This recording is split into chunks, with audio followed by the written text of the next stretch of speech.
Thank you, Jake. Thank you, Ted. And welcome. Welcome to Shakespeare's Treason. We'll go to part one. Truth. George Bernard Shaw said, "All great truths begin as blasphemy." And the Stanford professor, Albert Joseph Girard, he warned his students that when you seek a new path to truth, you must expect to find it blocked by expert opinion. Well, my name is Hank Whittemore, and I'm here to tell you an amazing story which I believe is absolutely true. Now, for 25 years, I've been living a kind of double life. On the surface, I've had a reasonably normal existence as an actor and a writer and a newspaper man, investigative reporter, book author. And then I've had another less visible life, doggedly pursuing the truth of a mysterious book. And I think I found it. I think I found that true story, which I would like to share with you now. The journey's not over. Only time is going to tell how much truth I found. But I do know a couple of things already. My path is certainly being blocked by expert opinion. So far, everything I have discovered is blasphemy. Oh, one more. Truth is truth to the end of reckoning. That's William Shakespeare. History. Napoleon said history is a myth that men agree to believe. And it was George Orwell who said history is written by the winners. He wrote that in a British newspaper article in 1944. When the outcome of World War II was not necessarily a sure thing. Orwell's point was that if the Germans win the war, it's going to be a very different story about how it all began and why. No kidding. Well, 1944, I was 4 years old. I couldn't read that newspaper article, but something did happen in my life when I was 7. And in a strange way, it's why I'm standing here right now. It kind of proved Orwell's point. We lived in Mamaroneck, New York, in a house with a fairly good-sized brook. It was across the street, down an embankment. And one day we were playing down in the brook. We were building rafts out of old boards and tire tubes. And some kid yelled out, "Get the bamboo pole." And I raced up the embankment, right, to get the bamboo pole and bolted right into the side of a moving truck. And I wound up in New Rochelle Hospital for 6 weeks. I was up in a room alone, covered almost entirely with bandages, and every night I was screaming my head off with nightmares. And pretty soon there was a team of doctors and nurses and a big huddle with my parents and my grandparents. And they finally decided that the reason for my nightmares was the Batman and Superman comic books that I was reading. My one pleasure. Well, I argued with them, and they were bigger than I was, and they won that argument, and they took away my comic books, and I stopped having nightmares. That's it. Yeah, that's the history. That's the official Whittemore history. It was told every year, year after year at the Thanksgiving table. My grandfather would give thanks for our many blessings, including my survival from the truck accident, followed by the story of how the grown-ups cured my nightmares. And it was a great story. I loved hearing it. But it wasn't true. Truth is, I was really miserable about losing my comic books. Everybody on the whole floor knew it. The next day, Nurse Bennett came in. She was wheeling a side table with a stack of Little Lulu comic books piled underneath. She explained to me that the little girl across that hall had heard about my plight and donated all her Little Lulus. Well, I was a grown-up 7-year-old boy. I wasn't about to humiliate myself. by reading girl stuff, so I turned up my nose at him. But later, after Nurse Bennet left, I got bored. I got really bored. And so I picked up the first one and opened the cover. Batman, the Revenge of the Joker. My heart was pounding. I picked up the next one, opened it up. Superman. That little girl, she'd gotten hold of all my comic books before they could be thrown out. And she had put them inside all these little Lulu covers. I could read Superman and Batman without anybody knowing it. I never, ever corrected the official version. I enjoyed hearing it every Thanksgiving. And besides, I think I knew even then, this was history written by the winners.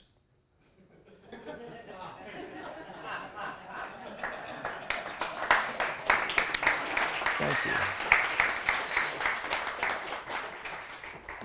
The true history was different.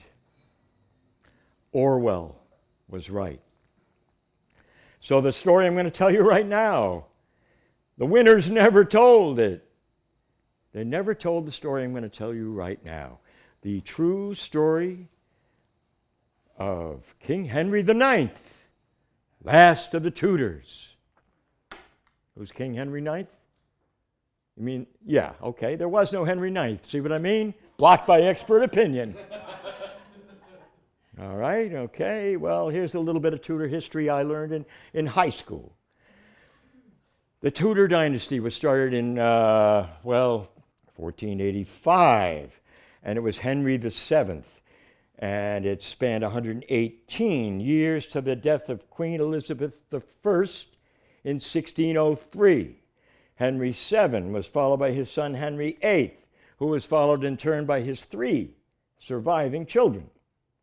There was the sickly boy king, Edward VI, died at the age of 15. There was the Catholic Queen Mary. She was known as Bloody Mary for burning Protestants at the stake. And then, of course, there was little Princess Elizabeth. She was 3 years old when her monstrosity of a father executed her mother, Anne Boleyn, by slicing off her head. Yeah, it's like The Sopranos. They weren't even Italian.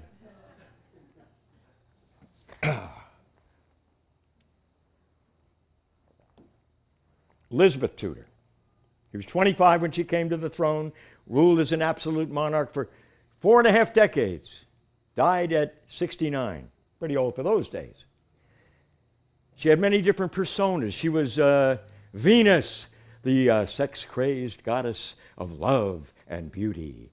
And she was also Diana, the chaste goddess of the moon.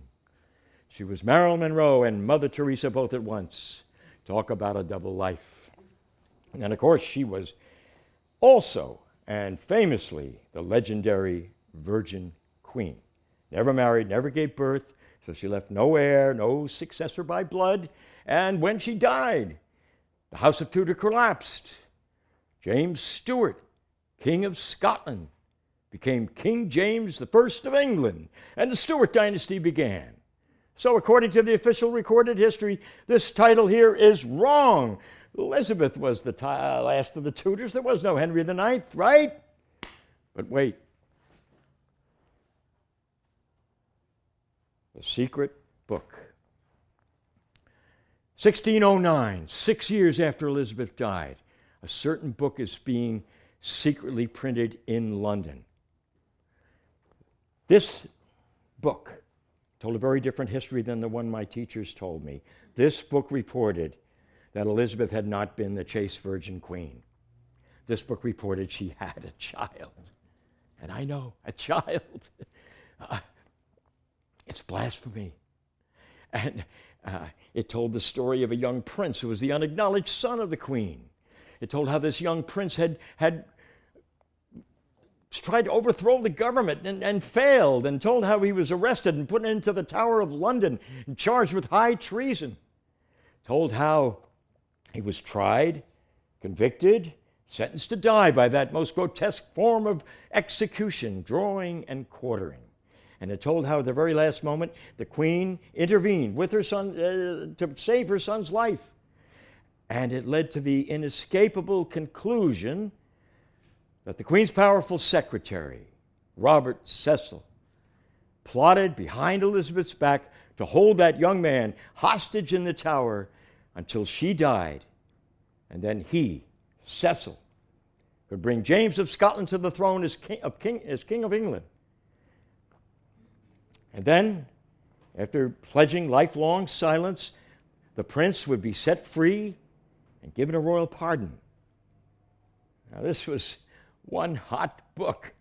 I mean, after all, it was claiming that the King of Scotland had stolen the throne of England from a true and rightful English heir, a prince who deserved by blood to succeed Elizabeth, and this rightful heir was still very much alive. This book could start a civil war. This book was treason. It was kind of a diary.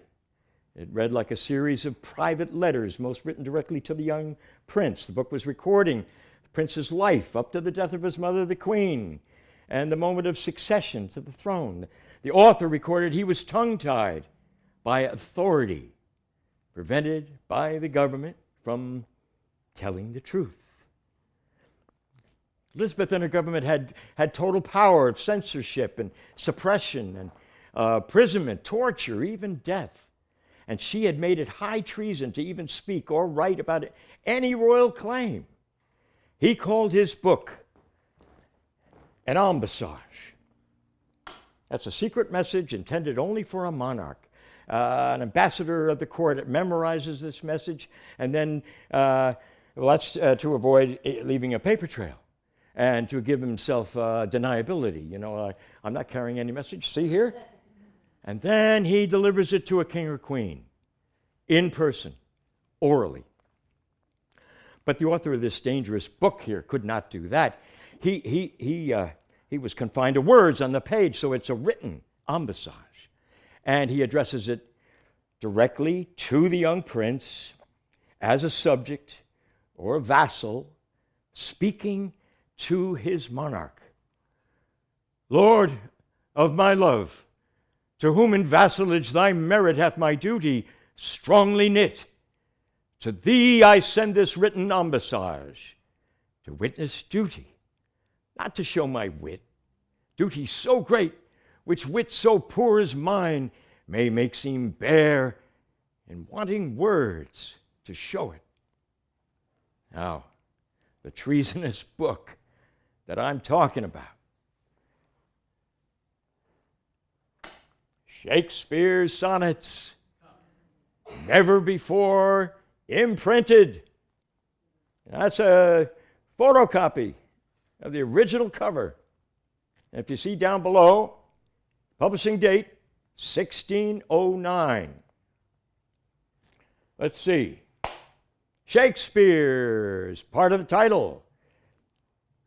It's hyphenated, indicating the likelihood of a pen name. And instead of the title, shouldn't it have gone down there and those parallel lines? See there, that space? Shouldn't it have said by William Shakespeare, like that one? That's 1608, in the space between those lines, written by John Day. Or this one here, 1611, in the space between those lines, written by George Chapman.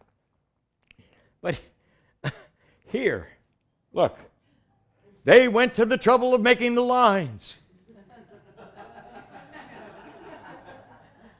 And then they left the space blank. Conspicuously blank. Indicating what? Well, the author's not being identified. In effect, he is invisible. And inside the book, an older man is writing to a younger man, and his consecutively numbered sonnets or little songs. They look like love poems. But in fact, the author is writing to the young prince, whose name he dare not mention. And in the process of sending this embassage to him, he's recording that the prince has true rights to become king of England. Now, these are blood rights. They're traced back through generations of royal lineage, all the way back to God himself, who grants these rights in the first place. And these rights are very important to this poet. But why? Well, in the first place, he's worried. He's worried that people in the future are not going to realize what he is talking about. Sonnet 17. Who will believe my verse in time to come if it were filled with your most high deserts? Though yet heaven knows it is but as a tomb which hides your life and shows not half your parts. If I could write the beauty of your eyes, and in fresh numbers number all your graces, the age to come would say, this poet lies. Such heavenly touches ne'er touched earthly faces. So should my papers, yellowed with their age, be scorned like old men of less truth than tongue, and your true rights be termed a poet's rage and stretched meter of an antique song. Well, these sonnets are generally seen as very emotional love poems. So he is right to worry that he's not going to be understood, but he's decided to write something so good it's going to last forever. Sonnet 18.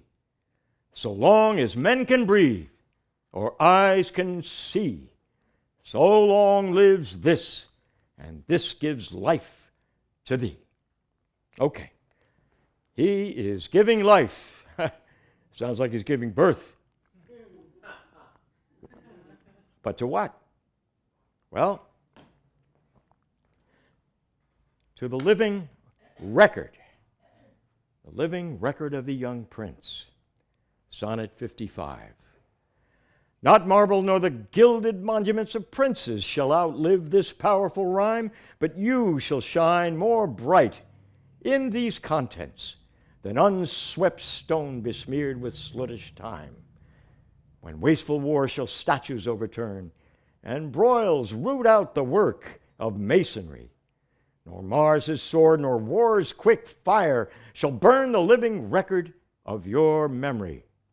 'Gainst death and all oblivious enmity shall you pace forth. Your praise shall still find room even in the eyes of all posterity that wear this world out to the ending doom. So till the judgment that yourself arise, you live in this and dwell in lovers' eyes.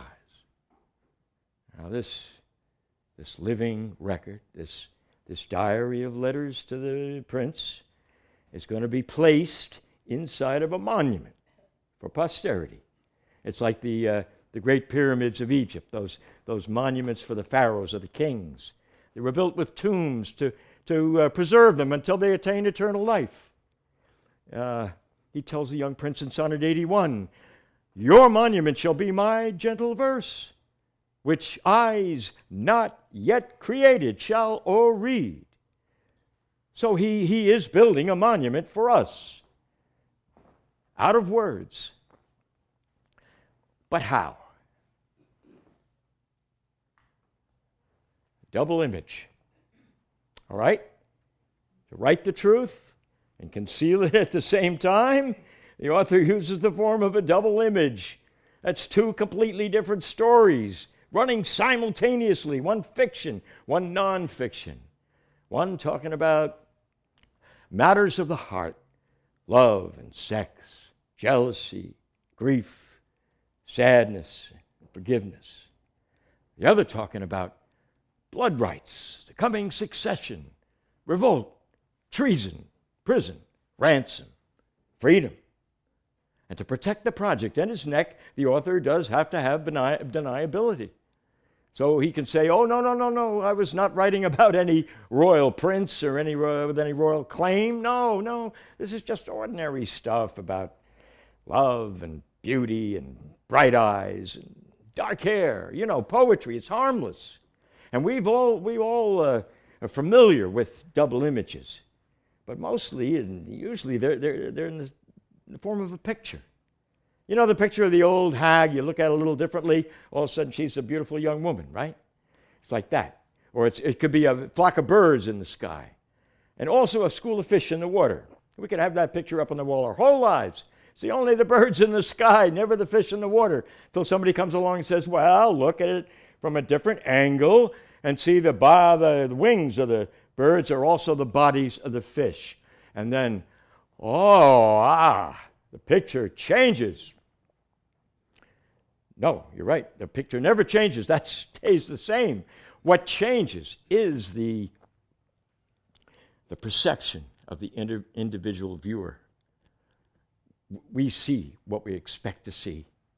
If we expect to see fish, we see fish. If we expect to see birds, we see birds.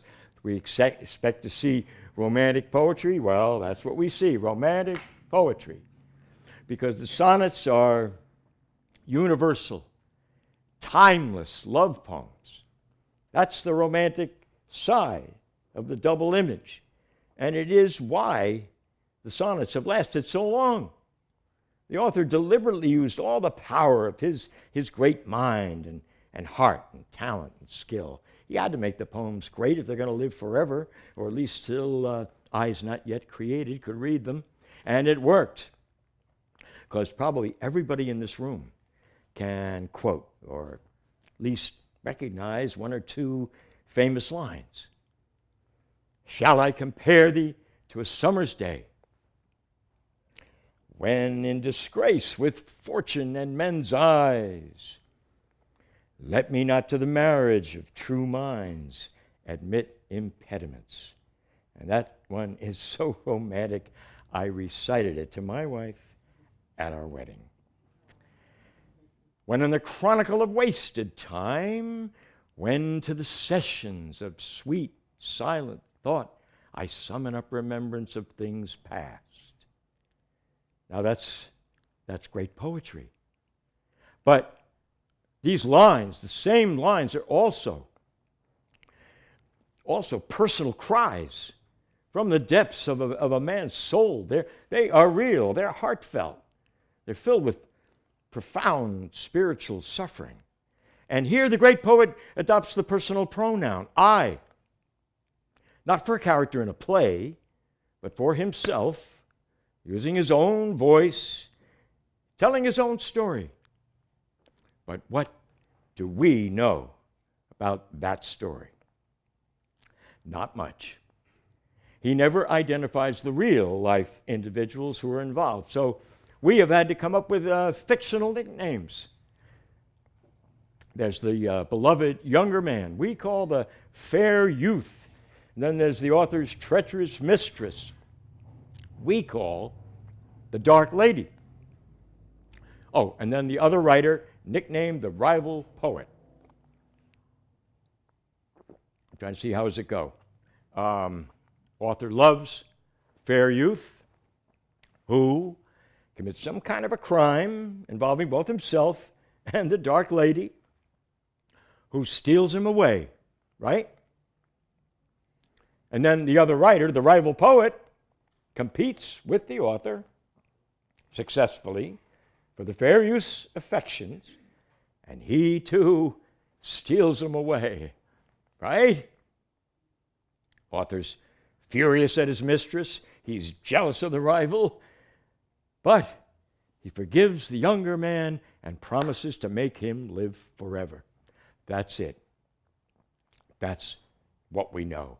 That is the love story. That's the romantic picture of the sonnets, and it's been up on our wall for 400 years.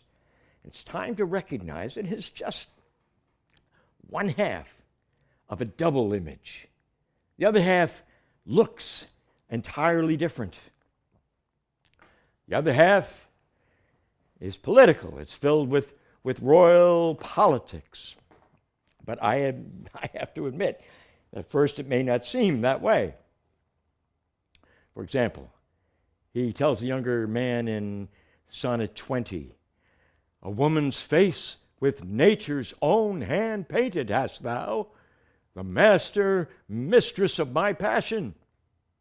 Now, that does not sound very political. It sounds romantic. And if it's not a romance, why would the older man call the younger man his master, mistress? And then it must be a gay romance, right? Right. But we can also look at it a little differently, from a different angle. For example, one time in open court, Queen Elizabeth reprimanded the Earl of Leicester for acting like a king. "If you think to rule here, I will have you forthcoming.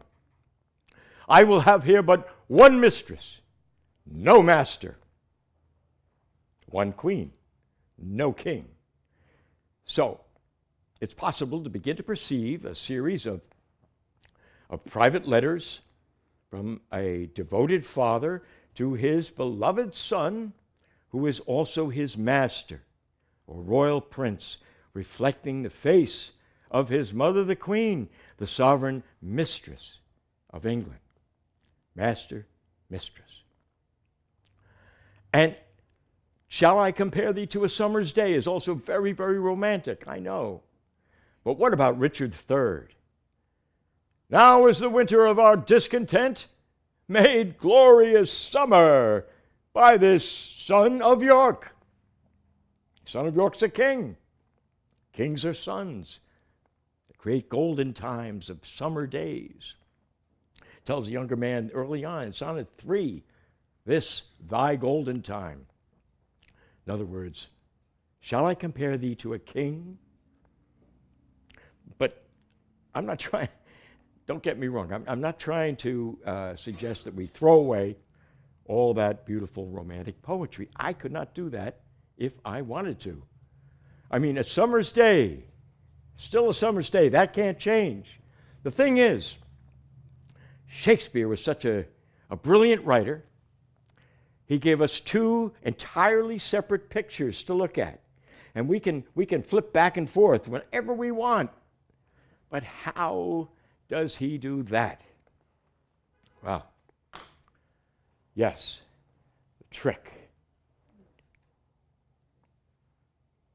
Trick of a double image picture.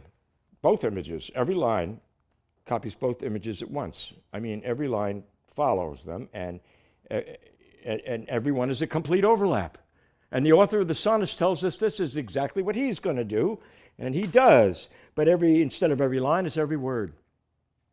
Every word produces two separate overlapping images. For example, the word beauty. On one level, for one image, is just that, beauty. On the other level, for the other image, however, beauty is a word for Queen Elizabeth. As I mentioned, she's not only Diana, the queen, the goddess of chastity, she's also Venus, the goddess of love and beauty, the sexy and sexual goddess of love and beauty. So she had it both ways. And the young prince, her son, then, has inherited this beauty by virtue of having her blood. So when he writes to him about the beauty of your eyes, well, it looks like he's talking strictly about the younger man's physical appearance. But in fact, he's talking about the Tudor blood flowing in his veins, making him a prince, and being then reflected in his eyes. The kid could be ugly as a toad. Yeah, and he could still have this kind of beauty. And with this perception, we can read Beauty's Rose. Realize it's not just a pretty flower, but also Queen Elizabeth's dynasty of the Tudor Rose. We could read Beauty's Successive Heir. Realize it's not just brunettes succeeding blondes to the title of beauty, like my teachers told me. Also, Queen Elizabeth's immediate heir by blood to the throne. I mean, the queen and her blood. They're both love and beauty. So when he tells the younger man, you and love are still my argument, he's referring to you. You and your royal blood, you and your blood from Elizabeth are always my only topic. And he does write only about his royal son, who has a motto, all one, in relation to his mother, the queen, who has a famous motto, ever the same. Why write I still, all one, ever the same? Okay, why does he do that? Well, because the sonnets are a puzzle, and he has to insert a key so future generations can unlock the truth. And where does he hide it? Well, Polonius in Hamlet says, I will find truth, though it be hid, indeed, within the center. So, sure enough, there it is, right there in the center of the main body of the sonnets, number 76, where the author explains that his invention, or trick method of double image writing to his royal son, is made possible by the noted weed, or familiar costume of poetry, the poetry of love, and that he uses every word of this poetry to almost, but not quite, reveal his own name or identity, while recording his son's life from birth to where he and the words of this diary have managed to proceed or grow. Why write I still, all one, ever the same, and keep invention in a noted weed, that every word doth almost tell my name, showing their birth and where they did proceed. He goes on, oh, no, sweet love, I always write of you, and you and love are still my argument. So all my best is dressing old words new. Yeah, dressing old words new. He writes only about his son and the son's blood in relation to the mother. So to create the illusion of variety, he has to keep dressing old words new, or exchanging one word for another to mean the same thing. The way, for example, Queen Elizabeth is not only beauty, she's also fortune, and heaven, and nature, and moon. And he never uses the word royal directly. Instead, he uses sweet. I know it may sound like a valentine to a lover, but in the sonnets it also means royal. But he cannot use sweet over and over again. So for royal, he has to use not only sweet, but bright, fair, golden, true, just to name a few. So, here is the full sonnet 76. It's right there in the center of the monument. It's hiding in plain sight, and it's explaining to us how the trick works. Why is my verse so barren of new pride, so far from variation or quick change? Why, with the time, do I not glance aside to newfound methods and to compound strange?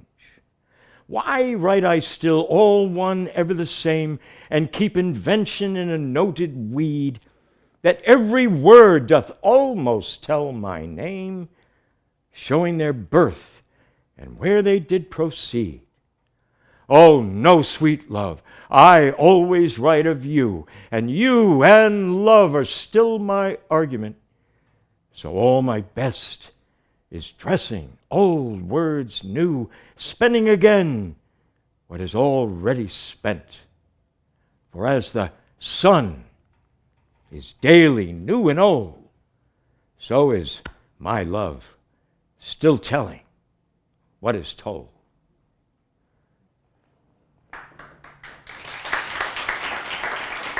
Thank you.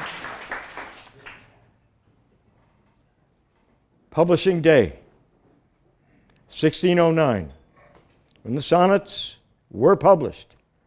The name William Shakespeare was at the zenith of its popularity.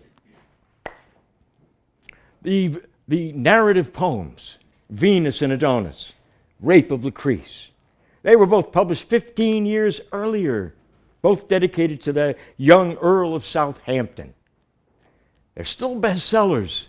And of course, the plays being performed over at the Globe are still popular.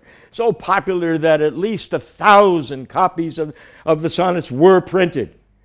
Enough to supply 2 separate bookstalls in London.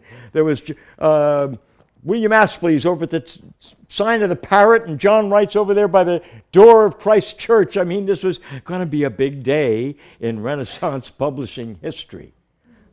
But because the government had spies everywhere, and because this was a treasonous book, we should not be surprised to learn that the entire printing of 1,000 copies never made it to those bookstalls. It just vanished. There's not a single authentic contemporary record of anyone ever having bought, read, or even heard of this dangerous book. Let me repeat that. There's not a single authentic contemporary record of anyone ever having bought, read, or even heard of this dangerous book. The sonnets went underground for more than a full century, not until 102 years later, in 1711, was the first copy discovered. And since then, 13 copies have been found, all in pristine condition, indicating they've never been read, but instead hidden away. The book, entitled Shakespeare's Sonnets, was set forth in 1609, 400 years ago, more than that, like a message in a bottle. The publication was suppressed by the government, but the bottle was set adrift on the sea of time by history's losers, who could only hope it would make its way to the distant shore of posterity, where you and I are, right here, right now. That's the end of part 1. Just a very little bit.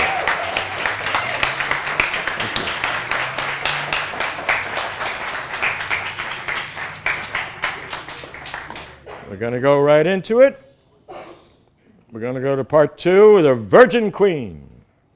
What? Yeah. It's a question mark. Okay. All right. First question we have to ask is, was Elizabeth really a virgin? Did she or could she have had a child? And if she did, who was the father? Well, what do we know? In the early years of her reign, the 1560s, Elizabeth carried on a flagrant love affair with Robert Dudley, Earl of Leicester, with whom it was widely assumed she had at least one child.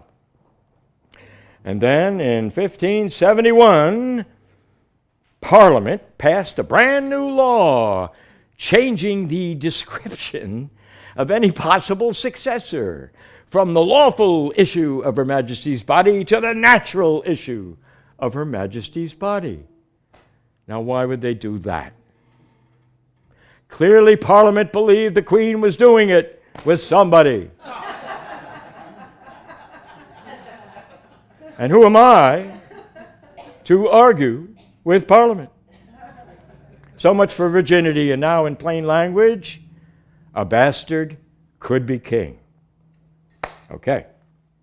The active sexual affair between Elizabeth and Leicester had ended by 1571, when a young nobleman began a steep rise at court in the highest favor of the 37-year-old, still unmarried queen. This young nobleman courtier was Edward de Vere, 17th Earl of Oxford.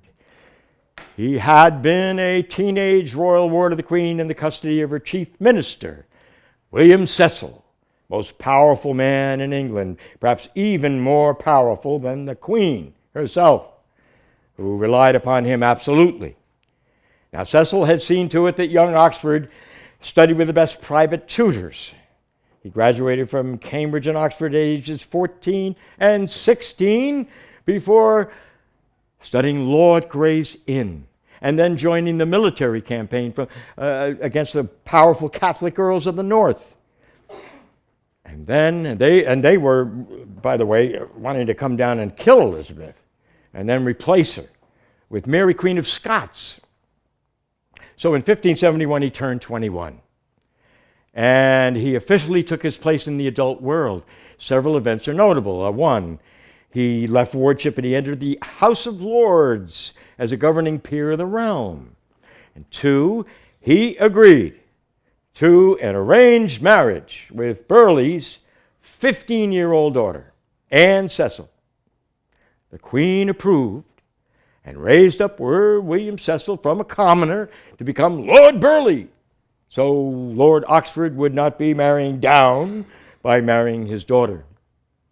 3, Oxford publicly refused to consummate the marriage with Anne. And 4, Queen Elizabeth kept him in close attendance upon her at court. So the young, new favorite quickly became the great champion of the Italian Renaissance at court. He was already the champion spear shaker at the Whitehall tilt yard. And by now he had written the first sonnet of the Elizabethan reign in the form to become known much later as the Shakespearean form. He wrote it to express his devotion to the Queen by asking himself a series of rhetorical questions. The answer to each is Elizabeth. He called it Love Thy Choice. Who first taught thee how to sigh, alas, my heart? Who taught thy tongue the woeful words of plaint? Who filled your eyes with tears of bitter smart? Who gave thee grief and made thy joys to faint? Who first did paint with colors pale thy face? Who first did break thy sleeps of quiet rest? Who above the rest in court gave thee grace? Well, it sounds like he is in love with Elizabeth Tudor, Queen Elizabeth I of England. Now just imagine this radiant, red-haired goddess of a monarch, one of the most striking personalities in all Europe, flirting in front of the entire court with 23-year-old Lord Oxford. Elizabeth was, England's Cleopatra. She brought glamour, youth, new energy, love for the outdoors, quick wit, deep learning. She was fluent in Spanish, Latin, Italian, French, and even Greek. She was steeped in poetry. She could spar with her own ambassadors in their own languages, diplomats.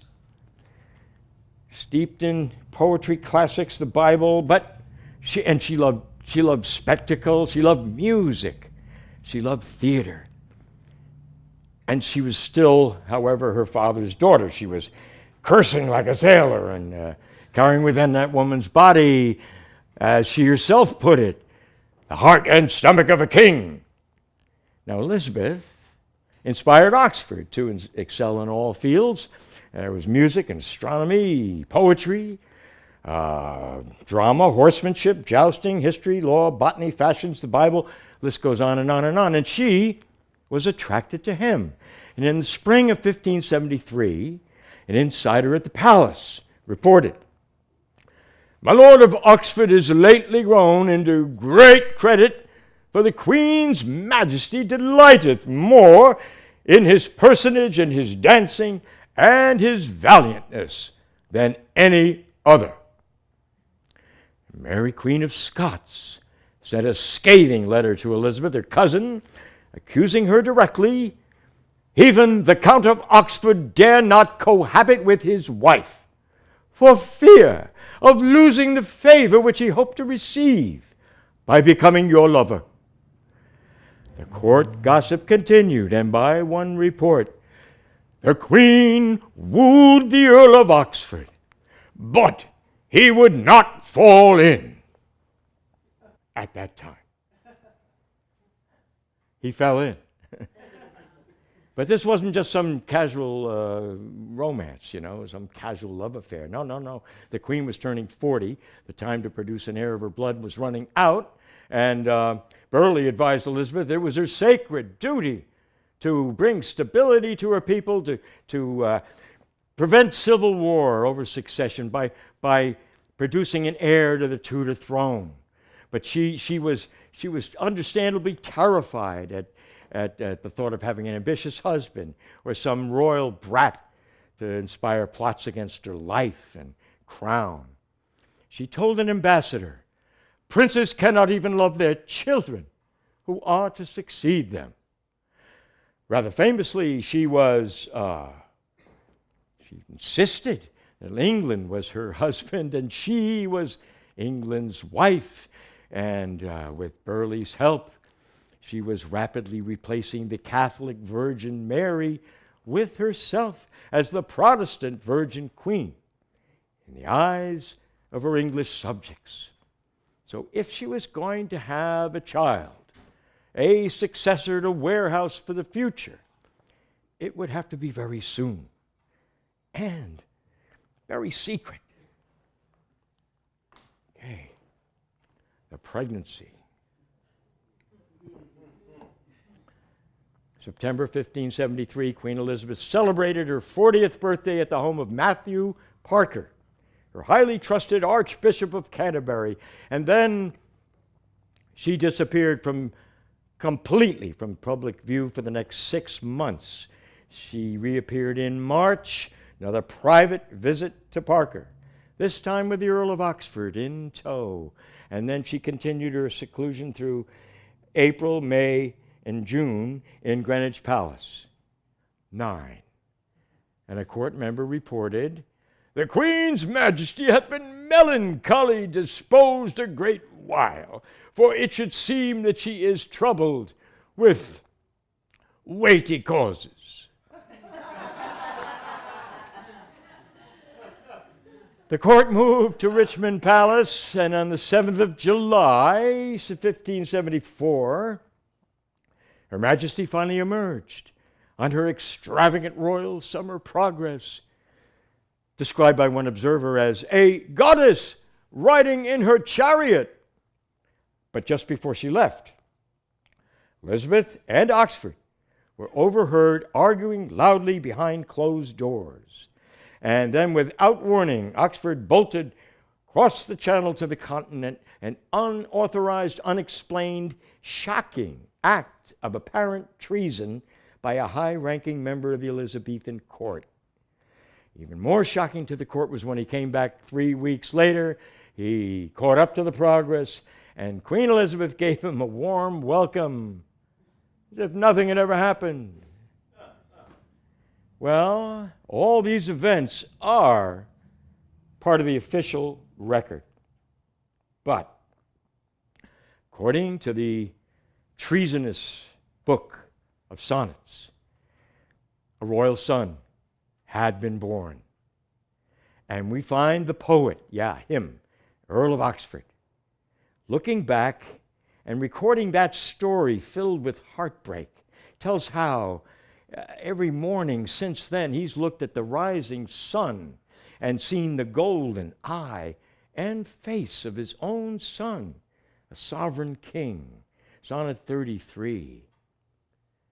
"Full many a glorious morning have I seen, flatter the mountain tops with sovereign eye, kissing with golden face the meadows green, gilding pale streams with heavenly alchemy." Now the father's elation lasted just 1 hour before the regent cloud, Elizabeth Regina, and her dark cloud of shame took the baby prince and had him hidden away. "Even so my son one early morn did shine, with all triumphant splendor on my brow. But out, alack, he was but 1 hour mine.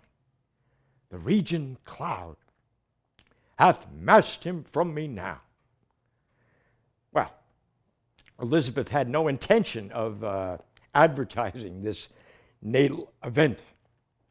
So her imperial frown cast its dark, ugly clouds of disgrace over the infant boy's godlike face, and he was hidden from the world, while Her Majesty went stealing away on her progress to Bristol and Bath in the west. Anon permit the basest clouds to ride with ugly wrack on his celestial face, and from the forlorn world his visage hide, stealing unseen to west with this disgrace. But what happened to this child? Who did he grow up to be? Henry Risley, 3rd Earl Southampton. No, that's pronounced Risley. Yeah, don't you love the way the Brits spell? The evidence shows that not only was Oxford's son kept from him, but Elizabeth made him a changeling child, like the one in A Midsummer Night's Dream. And that the same boy acquired the name and the title, Henry Risley, Earl of Southampton. Far-fetched? This was royal politics at the highest level. Let's connect some dots. Early the following year, February 1575, Oxford set forth on an extended tour of France, Germany, and Italy. Before leaving, he promised the Queen in open court that if his wife Anne Cecil became pregnant, it would not be by him.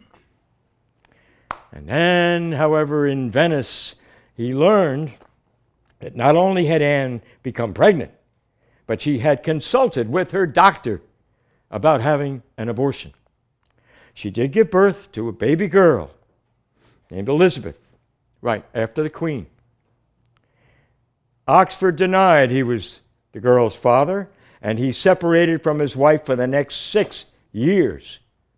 He returned to Anne and the child during the Christmas season of 1581. And at the same time, the exact same time, the 7-year-old boy, Southampton, was being welcomed into Cecil House in London as a royal ward of the Queen in Burghley's custody. Coincidence?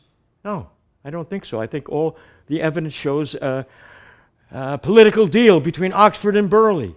Oxford would return to his wife and publicly recognize 6-year-old Elizabeth Vere, Burghley's granddaughter, as his own child. And in return, the 7-year-old prince would be brought out of hiding and placed in Burghley's home as a royal ward.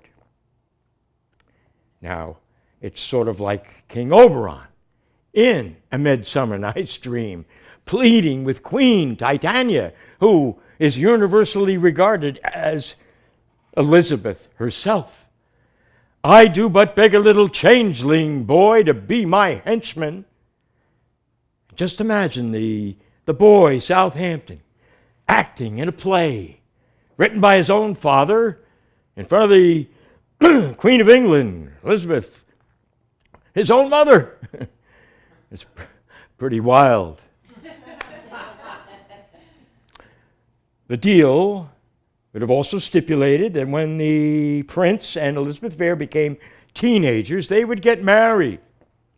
And once they had a child, to solidify the marriage, Lord Burghley, who is the real power behind the throne, would enable Elizabeth to name Southampton in succession as King Henry IX. And then Burghley's granddaughter would be queen, and the once commoner chief minister would achieve royal status for his family and descendants. I mean, Burghley, he may have been good for England. He was even better for the Cecil family. Okay. The marriage deal. We got to skip ahead 10 years now. It's 1591. And the Queen and Burghley, thank you, Jake. And the Queen and Burghley were pressuring. They're pressuring now 17-year-old Southampton to agree to marry Burleigh's 16-year-old granddaughter, Elizabeth Fair. And Southampton is stubbornly refusing. Why? Well, if he's going to be king, he wants to be king without the Cecils. He doesn't want to be a puppet of them. But Elizabeth can't name him next monarch without Burleigh's support. So his acceptance of the marriage deal, that's crucial. And at the same time, Oxford is writing 17 private sonnets to 17-year-old Southampton, urging him to hurry up and have a child to continue his beauty or royal bloodline. He opens the first of these sonnets in the voice of the royal we to demand increase or procreation, so the Queen's dynasty of the Tudors might not die when she does. From fairest creatures, right, Southampton is the fair youth. He's also the fairest creature, most royal child. From fairest creatures we desire increase, that thereby beauty's rose might never die, but as the riper should by time decease, his tender air might bear his memory. Now listen to him scold his son for wasting his royal blood.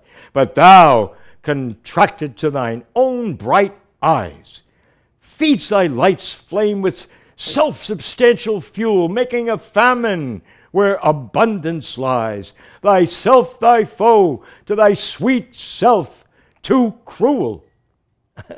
Now remember, don't let that sweet talk fool you. That means royal. And in the sonnets, England is the world.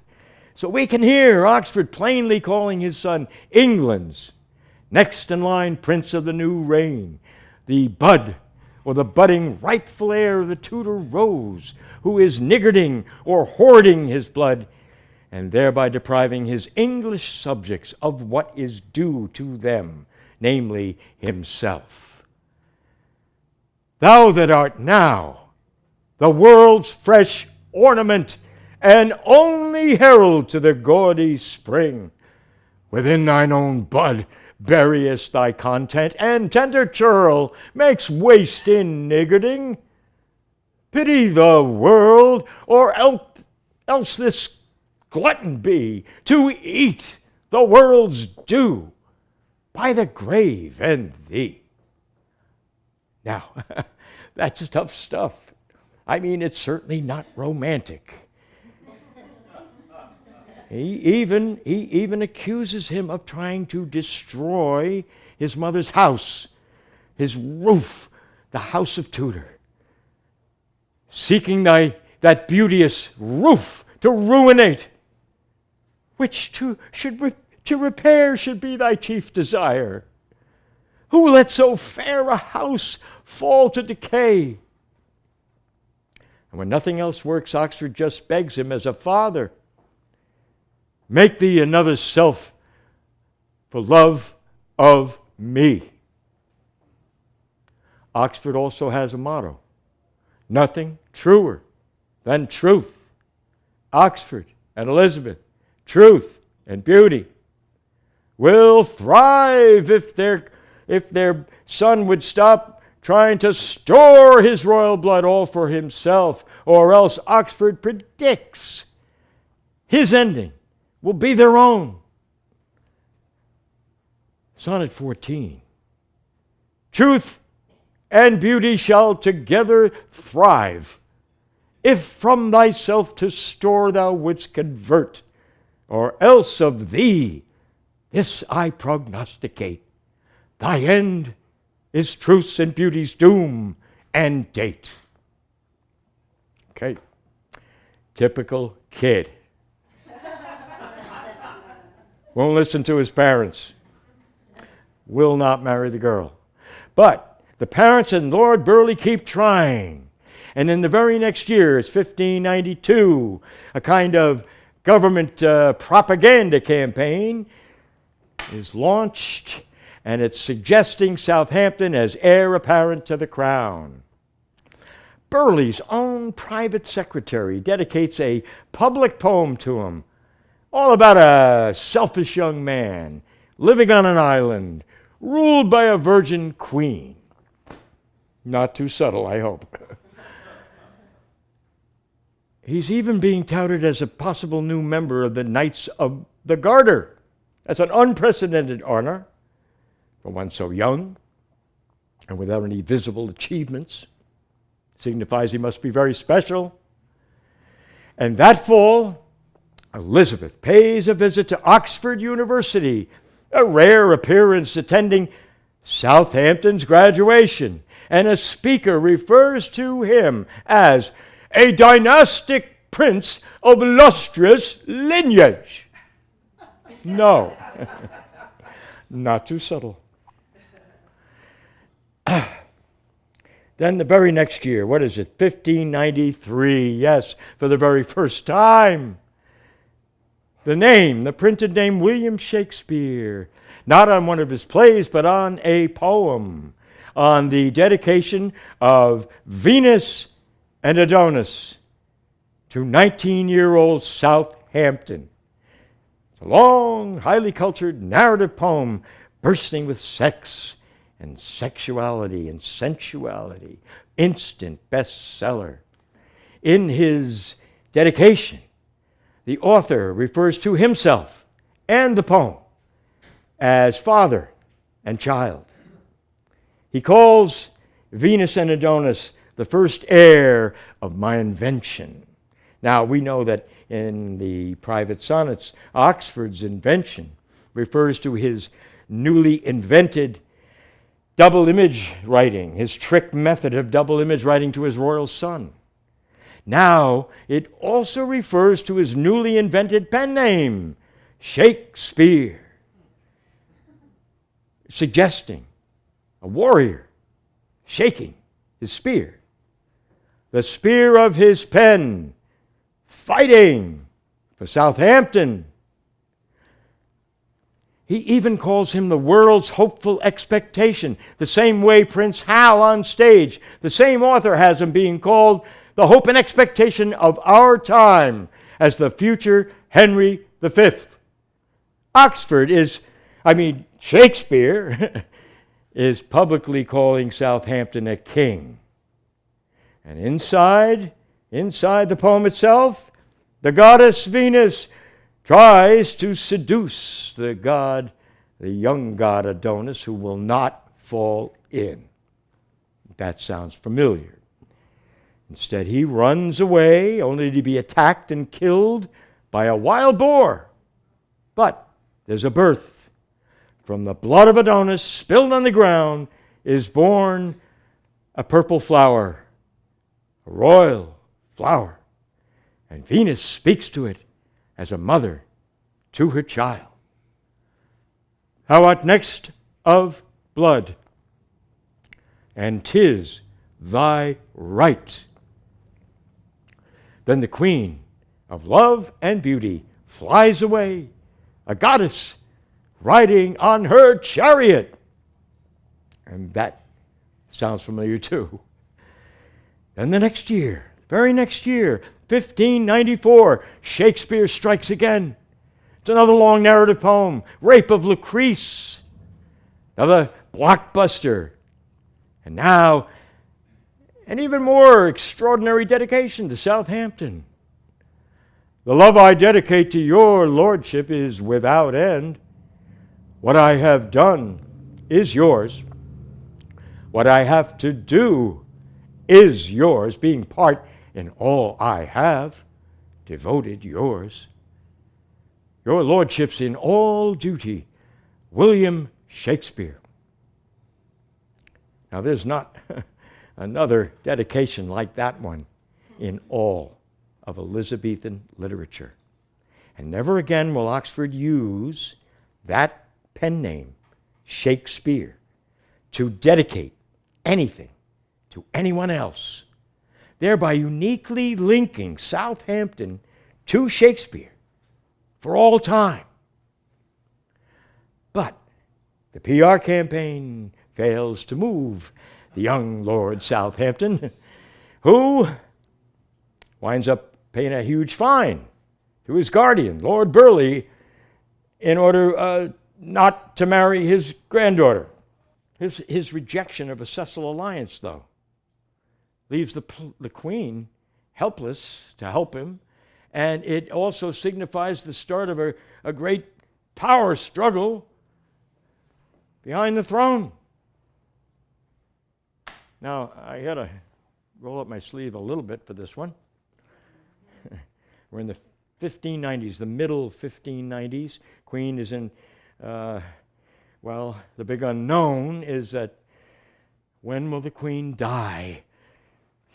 Elizabeth is in her 60s. If she dies right now, there's going to be civil war. Who will control the succession? Who will be kingmaker? Burleigh is already grooming his son Robert Cecil to take over the government and stock it with his own people in key positions to continue the Cecil influence behind the crown. Southampton aligns himself with Robert Devereux, the brilliant, high-strung second Earl of Essex. He's several years older. He's already a great military hero. In fact, Essex is the current royal favorite. Her lover? No, I don't think so. I think she's too old. But yes, it's a good question because he's acting like it to feed her insatiable vanity. He's becoming more popular than the Queen herself, which is not a very good idea. The two factions, the entrenched faction of William Cecil, William and Robert Cecil, is being challenged by a rising faction of swashbuckling young Renaissance nobles led by Essex and his boon companion, Southampton. Two factions hate each other. Only one will be left standing in the new reign to come. The earls are counting on popular acclaim for their military victories against Spain and the Pope, Catholic Spain. And surely Queen Elizabeth is going to take their side and let them shape England's future without the Cecils. But in 1598, August, William Cecil, Lord Burleigh, dies at nearly 79, and his son Robert Cecil, a short figure known for his cunning and his severely hunched back, is already principal secretary. And because of his father, he has Her Majesty's ear and her trust. The father had some principles. Son has none. Secretary's a busy bureaucrat. He's got spies at every camp. He sees all of life as a chess game to the death, and he sets a trap. He convinces the Queen to appoint Essex, Her Majesty's general of an army, to finally put down the eternal Irish rebellion. Well, Cecil knows it's an impossible assignment, and he also knows that the proud Earl will accept it.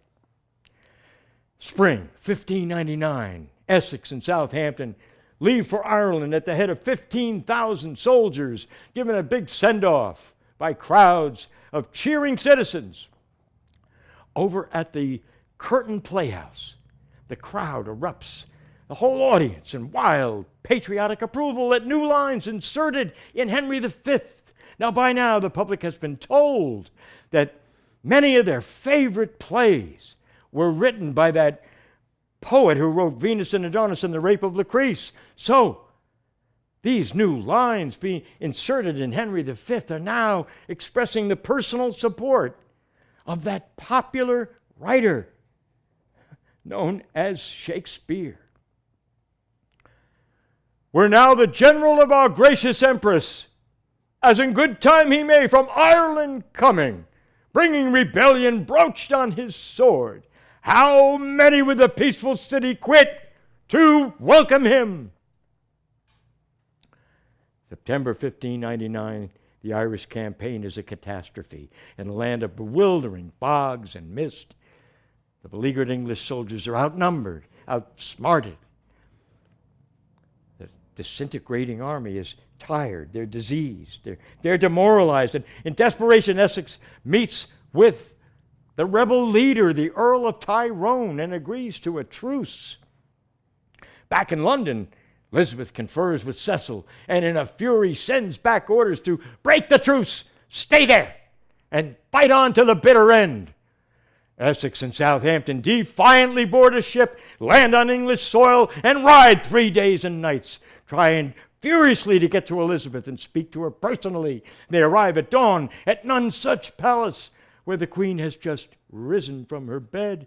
Essex barges past all the guards into the palace, pushing through the pikemen and chamber attendants, sword banging against his leg, pushing through the privy chamber into the presence chamber, and then charging right on through, without knocking, bursts into the royal bedroom.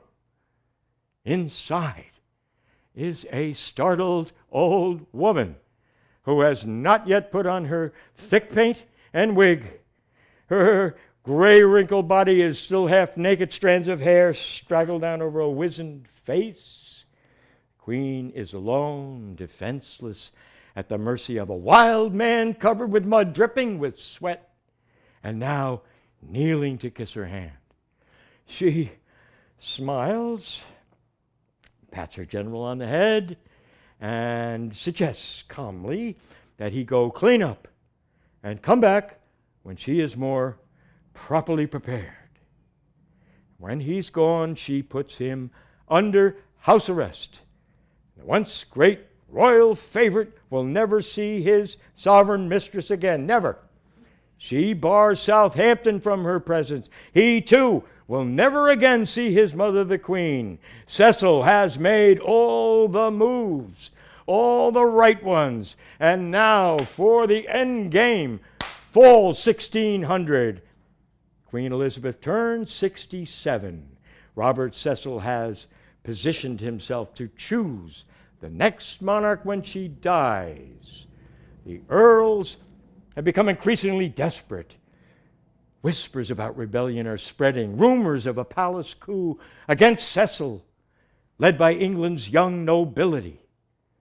Early February 1601, Southampton takes charge of planning for a surprise assault on Whitehall Palace. First move will be to capture Cecil. They'll probably have to kill him. Then Essex and Southampton will rush to see Elizabeth. They'll plead with her and she'll come to her senses and call a parliament on succession. And to avoid civil war, she'll even give up her crown. Members of the Essex faction now pay the Lord Chamberlain's acting company to give a special performance of a royal history play by Shakespeare, who, everyone knows, has dedicated his work to Southampton, co-leader of the upcoming revolt. The play is Richard II, about a real English monarch forced to give up his crown. The conspirators are brazenly using Oxford's pen name Shakespeare and the public stage for political propaganda. Globe Playhouse, a brand new scene, has been written and inserted, showing King Richard actually handing over his crown. Something being suggested for Elizabeth herself. Many of the conspirators sit right up on stage or high up behind the actors, cheering them on. And that night, Cecil sends agents summoning Essex to the palace. And once again, the proud Earl does exactly what the cunning secretary knows he will do. He defies him. He will not go. Early the following morning, Sunday, February the 8th, the Essex Rebellion. Great crowd of armed men jostles around courtyard of Essex House, itching for revolt. Cecil makes another move. He dispatches a royal delegation to interrogate the Earl, but the crowd erupts in anger and takes the delegation hostage. It's an overt act of treason. Now, there is no turning back. In a panic, Essex bolts out the gate. He's crying, "For the Queen! For the Queen!" Hundreds follow him, racing through the streets trying to get to the palace. But Cecil already has soldiers stationed at every corner and speakers already proclaiming, "Essex traitor! Essex traitor! Traitor! Traitor!" Citizens watching from windows and doorways are terrified, bewildered, and without any public support, the rebels fall into a state of confusion and chaos, followed by bloodshed and finally mass arrests, filling all the jails in London.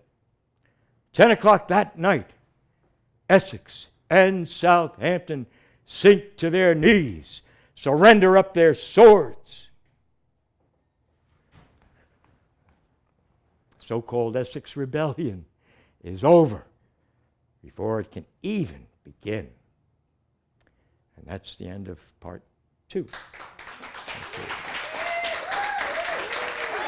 you.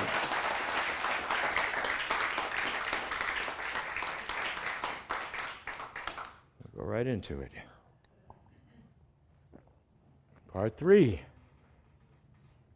Disgrace. But we don't know if Oxford got to personally see his former brother-in-law Robert Cecil, or the Queen during those tragic hours. But I can't believe he wasn't at the palace trying to move heaven and earth for his son. It was a very difficult and emotionally demanding day, physically and emotionally. That night he returns on horseback to his home in Hackney, several miles away, and in the darkness of his room, trying to settle down and sleep, he sees a ghostly image of his son, the prince who had been the world's fresh ornament, now appearing to him as a prisoner in the Tower, like a jewel hung in ghastly night.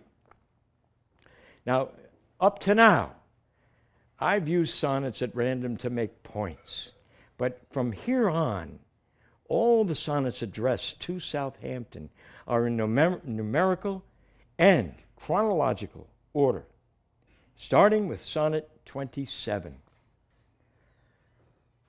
Weary with toil, I haste me to my bed.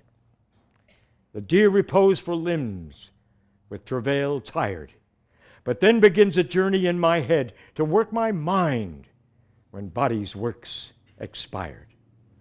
For then my thoughts from far where I abide intend a zealous pilgrimage to thee, and keep my drooping eyelids open wide, looking on darkness which the blind do see. Save that my soul's imaginary sight presents thy shadow to my sightless view, and like a jewel hung in ghastly night makes black night beauteous and her old face new. Lo, thus by day my limbs, by night my mind, for thee and for myself no quiet find. Well, what happens to his son also happens to him. He too suffers the outcast state of a traitor. Sonnet 29. When in disgrace with fortune, and that's the Queen, and men's eyes, I all alone beweep my outcast state, and trouble deaf heaven, again Elizabeth, with my bootless cries, and look upon myself and curse my fate. The Crown formally charges Essex and Southampton with conspiring to depose and slay the Queen and subvert the government. 50-year-old Oxford, summoned to be the senior judge at the treason trial of Essex and Southampton. He grieves over the losses suffered by his son, loss of crown, loss of honor, loss of liberty, likely even the loss of his life by execution. And now all of Oxford's previous sorrows and frustrations come back upon him, as if for the very first time. Sonnet 30. When to the sessions of sweet, and there's that sweet royal word again. When to the sessions of sweet, silent thought, I summon up remembrance of things past. I sigh the lack of many a thing I sought, and with old woes new wail my dear time's waste. Then can I drown an eye, unused to flow, for precious friends hid in death's stateless night, and weep afresh love's long since cancelled woe, and moan the expense of many a vanished sight. Then can I grieve at grievances foregone, and heavily from woe to woe tell o'er the sad account of forebemoaned moan, which I knew pay, as if not paid before. But if the while I think on thee, dear friend, all losses are restored, and sorrows end. The Privy Council rounds up members of the Lord Chamberlain's men and interrogates them about their performance of Richard II on the eve of the rebellion. Author is never called, but Oxford privately takes the blame for authorizing his son's treason, which he calls a fault, a trespass, an amiss, and a sin. He authorized it by depicting the overthrow of King Richard and encouraging members of the audience to compare Elizabeth with that monarch. Sonnet 35. No more be grieved at that which thou hast done.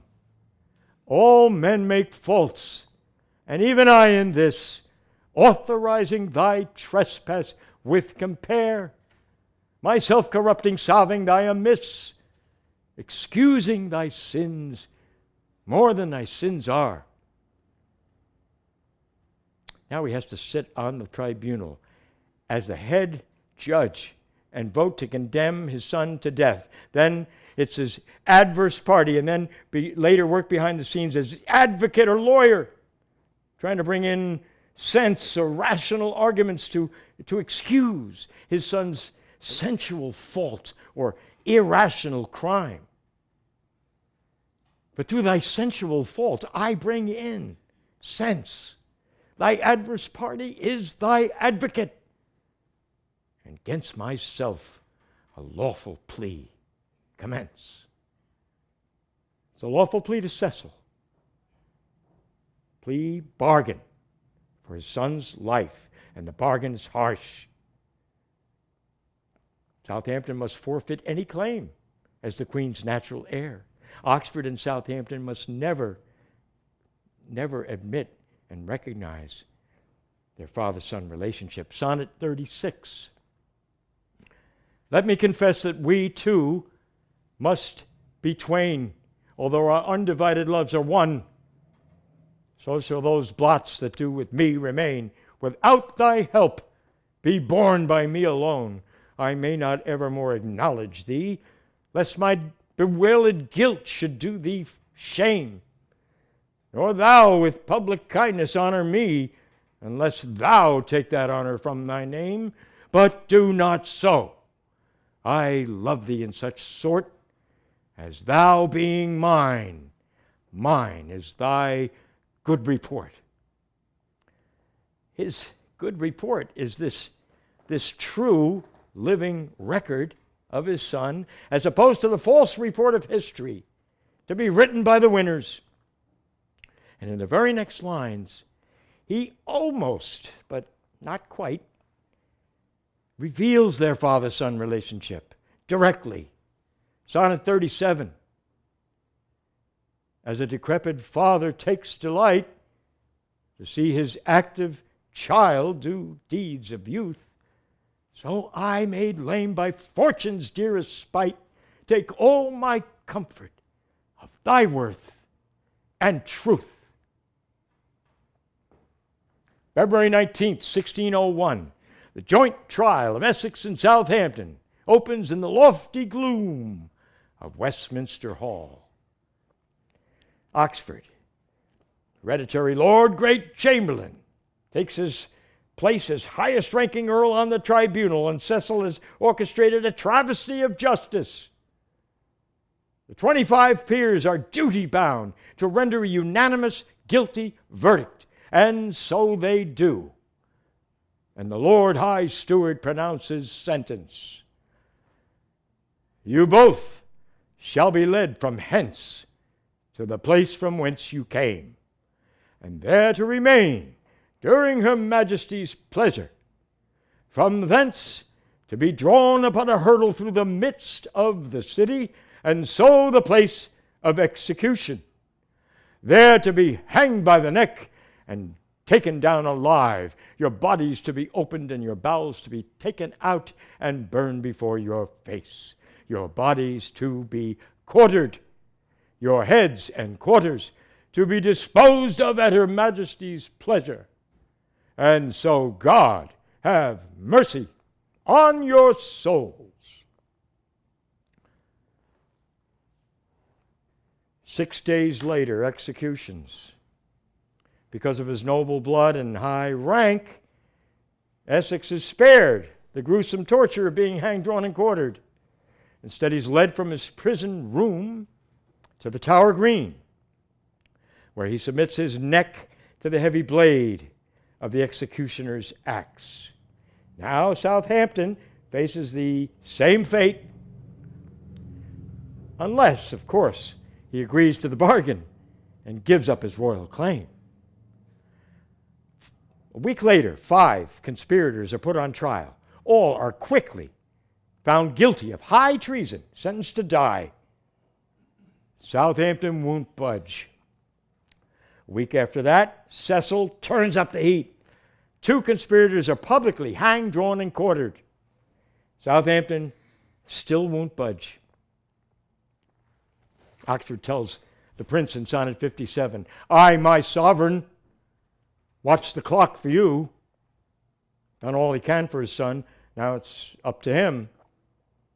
Sonnet 58, to you it doth belong, yourself to pardon of self-doing crime. He tries to fortify himself against the moment when the cruel knife of the executioner will cut the neck of his son and take his life away. In other words, I'm steeling myself because you're going to die. Sonnet 63. All those beauties whereof now he's king are vanishing or vanished out of sight. For such a time do I now fortify against confounding age's cruel knife, that he shall never cut from memory my sweet love's beauty, although my lover's life. His beauty shall in these black lines be seen, and they shall live, and he in them still green. Elizabeth, prompted by Cecil, gives the command for more executions. All the rest are beheaded on Tower Hill, and now Southampton is the only one left, and a crowd gathers at Tower Hill the very next morning, waiting for the Earl to appear with the headsman. But they wait in vain. At the very last moment, he changes his mind and agrees to the bargain, his father's bargain, with Cecil. Now the secretary intervenes with Her Majesty. She spares her son's life. And Cecil will hold the prince hostage in the tower until she dies and King James succeeds as King of England, and losing the succession for his son, but for England. It's such a high price that Oxford has no room for rejoicing. Instead, he writes a virtual suicide note listing the reasons he wants to die. All various ways that the limping, swaying, hunchbacked secretary has defeated him and his son. Sonnet 66. Tired with all these, and these are the reasons, for restful death I cry, and right for perfection wrongfully disgraced, and strength by limping sway disabled, and art made tongue-tied by authority and simple truth, miscalled simplicity, and captive good, Southampton. Attending, Captain ill, Cecil.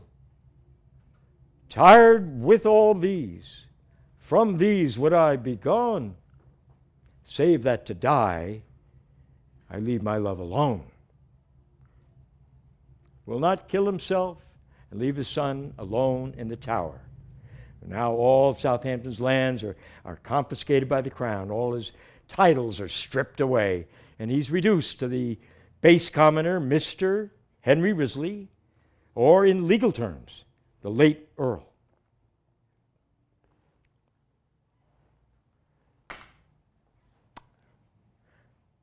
Rival poet. Now Oxford records the permanent sacrifice of his own identity to William Shakespeare, the great poet-dramatist who dedicated his work to Southampton. He instructs his son in Sonnets 71 and 72. When I perhaps compounded am with clay, do not so much as my poor name rehearse. My name be buried where my body is, and live no more to shame, nor me, nor you. Shakespeare is the better spirit who can praise Southampton publicly, while Oxford cannot speak. Tells his son in Sonnet 80, oh, how I faint when I of you do write, knowing a better spirit doth use your name, and in the praise thereof spends all his might to make me tongue-tied, speaking of your fame. The rival poet turns out to be his own pen name, Shakespeare. The printed name William Shakespeare is now a mask glued to his face, smothering him. And the more Shakespeare is linked to Southampton, the less visible Oxford becomes. Sonnet 86. Was it his spirit, by spirits taught to write above a mortal pitch, that struck me dead, when your countenance filled up his line? Then lacked I matter, that enfeebled mine. Misprision. Now Oxford records precise legal information that will never appear on the official record. The bargain with Cecil, the deal, requires silence and the permanent loss of his royal son. In return, the verdict against Southampton is reduced from treason to misprision of treason. He knew about it, but he didn't participate. And this better judgment against the great gift of his life and blood will provide the legal ground for his freedom with a royal pardon. Sonnet 87. Farewell, thou art too dear for my possessing. So thy great gift, upon misprision growing, comes home again, on better judgment making. Thus have I had thee as a dream doth flatter, in sleep a king, but waking no such matter. Prison years. February 8, 1602, Oxford records the first fleeting year of Southampton's confinement, according to Her Majesty's pleasure or command. And the year did not pass quickly. Fleeting is slang for imprisoned, echoing the Fleet prison. What should have been a golden summer of royal hope was instead one long, cold winter of separation and loss. Sonnet 97. How like a winter hath my absence been from thee, the pleasure of the fleeting year. What freezings have I felt, what dark days seen, what old December's bareness everywhere. And yet this time removed was summer's time, the teeming autumn, big with rich increase, bearing the wanton burden of the prime like widowed wombs after their lord's decease. Yet this abundant issue seemed to me but hope of orphans and unfathered fruit. For summer and his pleasures wait on thee, and thou away. The very birds are mute. February 8, 1603, Oxford now records 2 full years of Southampton's imprisonment, and these cover the 3 winters, or Februaries of 1601, 02, and now February 03. 3 winters cold, he writes in Sonnet 104. 3 winters cold, since first I saw you fresh, which yet are green. 3 winters since that earlier time, when his son had been the world's fresh ornament in line of succession. Meanwhile, at Richmond Palace, Elizabeth complains of a fiendish dryness in her mouth and terrible insomnia amid reports she's suffering from hallucinations. Time is running out, and in a separate sequence of this private diary, Oxford turns in a rage against his sovereign mistress, the Dark Lady. But there she is, and you thought I'd never get to her. The Dark Lady, Queen Elizabeth. But she is only dark or black because of her negative attitude and actions toward their son. He tells her in Sonnet 131, in nothing art thou black, save in thy deeds. She turned their son black with disgrace from the very beginning. He was never counted royal. If he was, he never bore Elizabeth's name of Tudor. But now he is still his mother's immediate heir by blood in succession, and she still slanders herself and her blood by viewing him with shame as a bastard. Sonnet 127.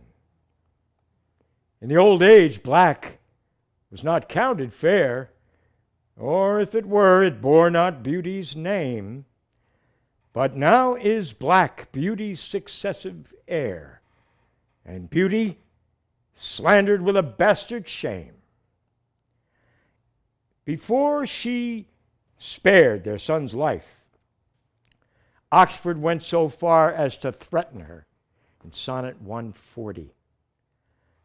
Do not press my tongue-tied patience with too much disdain, for if I should despair, I should grow mad, and in my madness might speak ill of thee. Now this ill-resting world is grown so bad, mad slanderers by mad ears believe it be.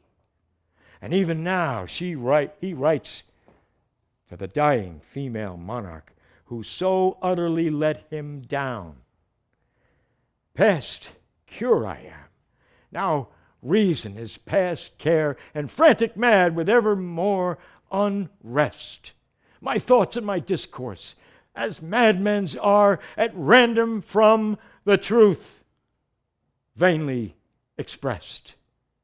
For I've sworn thee fair and thought thee bright, who art black as hell, as dark as night. In his final words to the queen he once loved, this deeply honest man admits that she has taken advantage of his loyalty and his trust and turned him into a bald-faced liar. Sonnet 152. And all my honest faith in thee is lost.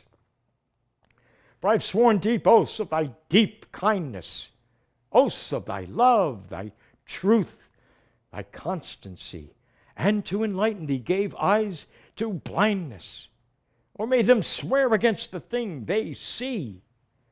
For I've sworn thee fair, more perjured I, to swear against the truth, so foul a lie. March 24th, 1603, Queen Elizabeth dies in her 70th year in her sleep. Robert Cecil quickly calls upon the chief nobility, including Oxford, to proclaim James the Sixth of Scotland as King James the First of England. All happened so fast, most people don't even know she's dead. Cecil claims she named James at the very end, but I doubt that because by then she had lost all power of speech. This living record is now the chronicle of wasted time. The living record of a prince is the chronicle of wasted time because the time of Elizabeth's life has expired without his succession.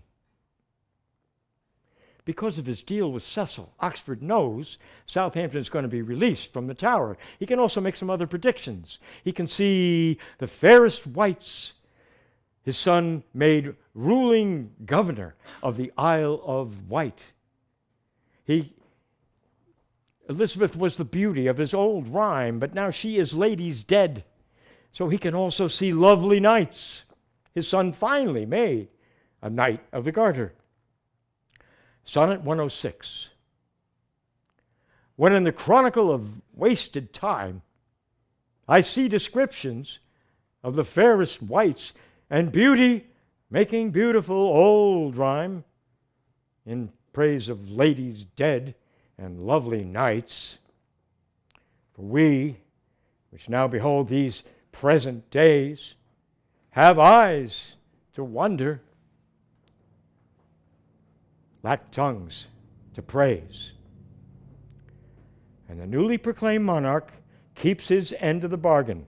James's first official act, even before he leaves Edinburgh, is to send ahead the order for Southampton's immediate freedom. Oxford exults in Sonnet 107 that his son had been supposed as forfeit to a confined doom, but is now free. Elizabeth, as I mentioned, the moon has been eclipsed. Her mortal body has succumbed, but her eternal self as a divine monarch has endured. Those who predicted civil war, they were wrong. James will be crowned amid the domestic peace guaranteed by the bargain between Robert Cecil and Edward de Vere, the Earl of Oxford, the man who was Shakespeare. The mortal moon hath her eclipse endured, and the sad augurs mock their own presage. Incertainties now crown themselves assured, and peace proclaims olives of endless age. Southampton leaves the prison, regains his honor and his freedom. Once again he looks fresh as a prince, and Oxford claims victory over his own death by means of this monument of words built for his royal son. Now with the drops of this most balmy time, my love looks fresh, and death to me subscribes, since, spite of him, I'll live in this poor rhyme, while he insults o'er dull and speechless tribes. And thou in this shalt find thy monument, when tyrants' crests and tombs of brass are spent. Let's tie up some loose ends, and here they come. May 16th, 1603, 29-year-old Southampton received his royal pardon. July 7th, became ruling governor of the Isle of Wight. July 9th, he was finally made a Knight of the Garter. 1 year later, June 24th, 1604, the Earl of Oxford died at 54 of unknown causes. There was no funeral, left no will. No one even knows for sure where he's buried. And on the same night Oxford died, agents of the Crown arrived at Southampton's house in London. They put him under arrest. They confiscated as many of his private papers as they could find and brought him back to the Tower and interrogated him all night until his release the following morning. The English government never recorded this bizarre event. We only know about it from reports by foreign ambassadors. History has never explained it. But we could figure that with his father gone, the prince was forced to agree all over again to the bargain and once more renounce his royal claim. And he lived another 20 years. He was never allowed to gain any real political power. Nonetheless, he became a popular figure in Parliament. He was often taking sides against the king. He lived with his wife and family on the Isle of Wight, ruling, in the words of one biographer, like the benevolent monarch of a tiny kingdom. He continued to expand his patronage of literature and the arts in the humanist tradition of Shakespeare and the Elizabethan age. He became a foremost leader of the Virginia Company.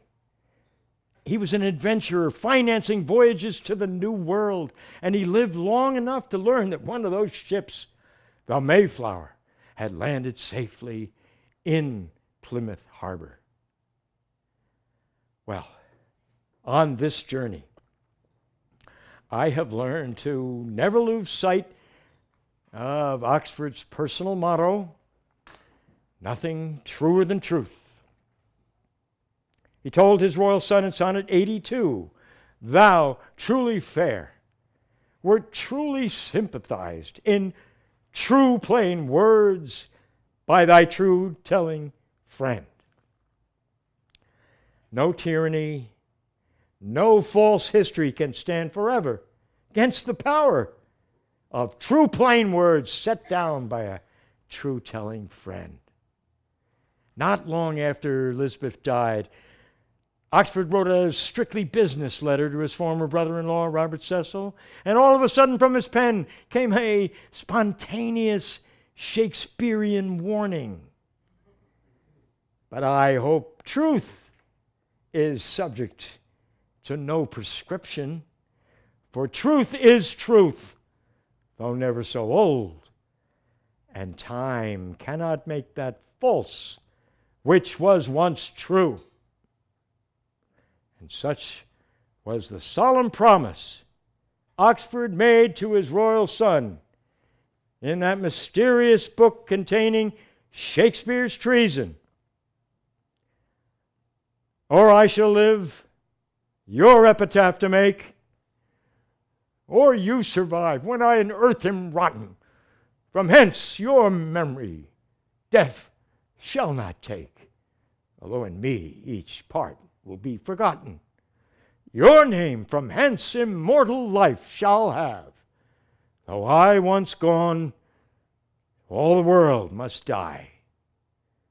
The earth can yield me but a common grave, when you entombed men's eyes shall lie. Your monument shall be my gentle verse, which eyes not yet created shall o'erread, and tongues to be your being shall rehearse when all the breathers of this world are dead. You still shall live. Such virtue hath my pen, where breath most breathes, even in the mouths of men. Thank you. Thank you.